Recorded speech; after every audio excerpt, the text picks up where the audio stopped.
Bismillahirrahmanirrahim. Assalamualaikum warahmatullahi wabarakatuh.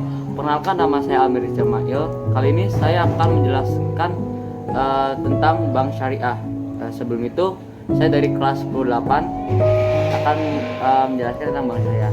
Pertama kita masuk ke definisi dan kita masuk ke definisi apa itu bank syariah.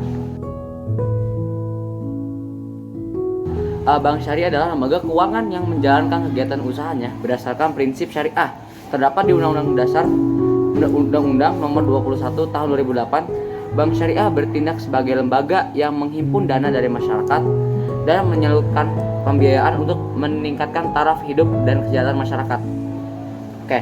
Kali ini saya akan menjelaskan kepada kalian atau memberikan kalian tentang sejarah singkat dari bank syariah di Indonesia.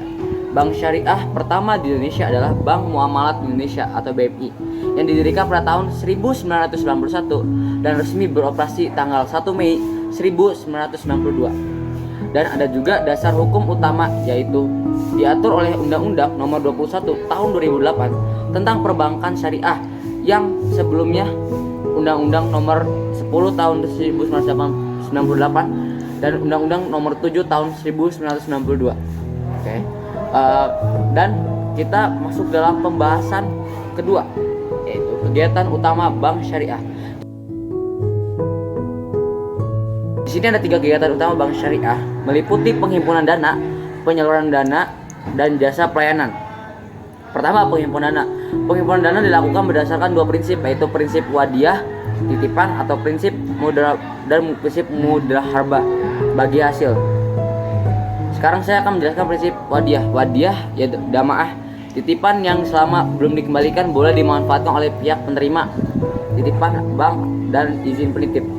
Sedangkan prinsip mudharabah bagi hasil itu ada 3. Mudharabah mutlak, yaitu bank memberikan kuasa penuh kepada pengelola dana, dan yang kedua mudharabah muqayyadah, bank memberikan batasan kepada pengelola dana dalam pengelolaan dana, misalnya jenis usaha, tempat atau pemasok. Dan yang terakhir mudharabah masyarakat, pengelola dana mudharibib juga menyertakan modal atau investasi dalam kerjasama tersebut. Sekarang kita memasuki penyaluran dana atau pembiayaan. Penyaluran dana berbeda dengan bank konvensional yang menggunakan bunga syariah menggunakan akad berikut. Pertama, jual beli. Jual beli juga ada 3 jenis, yaitu jual beli murabah, jual beli barang dengan harga perolehan ditambah keuntungan atau margin yang disepakati. Dan kedua, salam, jual beli dengan pembayaran tunai di awal untuk barang yang akan diserahkan di masa depan. Dan yang terakhir ada istilah jual beli berdasarkan penguasaan kepada produsen bank sebagai pihak yang menugaskan nasabah sebagai pembeli. Akad yang kedua adalah investasi bagi hasil. Di sini juga ada 2 jenis. Yang pertama, mudharabah kerjasama antar pemilik modal bank dan pengelola modal. Keuntungan dibagi sesuai kesepakatan.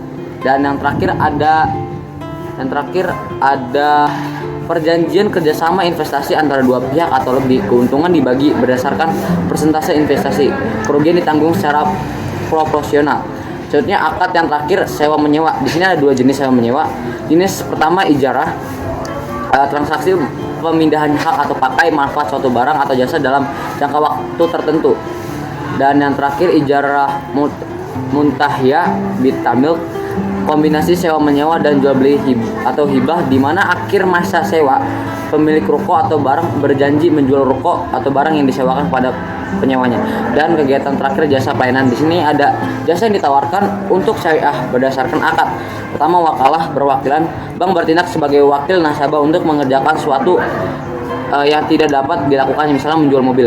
Kedua, hawalah, pengalihan utang, mengalihkan tagihan utang dari satu pihak kepada pihak yang lain yang menanggungnya. Ketiga, kafalah atau penjaminan. Bank memberikan jaminan kepada pihak kedua atas suatu barang dan pembayaran yang menjadi hak pihak kedua oleh pihak pertama. Dan terakhir, ran atau gadai. Bank menahan aset atau harta nasabah sebagai anggunan atau jaminan tambahan atas pinjaman yang diberikan. Sebagai penutup video ini, saya akan memberikan hikmah dan manfaat bank syariah. Yang pertama, terhindar dari riba. Kedua, keuntungan dihitung berdasarkan bagi hasil. Dan yang ketiga, sebagai perekonomian syariah. Dan yang keempat, dana dipergunakan sesuai syariah. Dan yang kelima, penabungan adalah mitra bank. Dah saja penjelasan tentang bank syariah dari saya. Mohon maaf. Wassalamualaikum warahmatullahi wabarakatuh.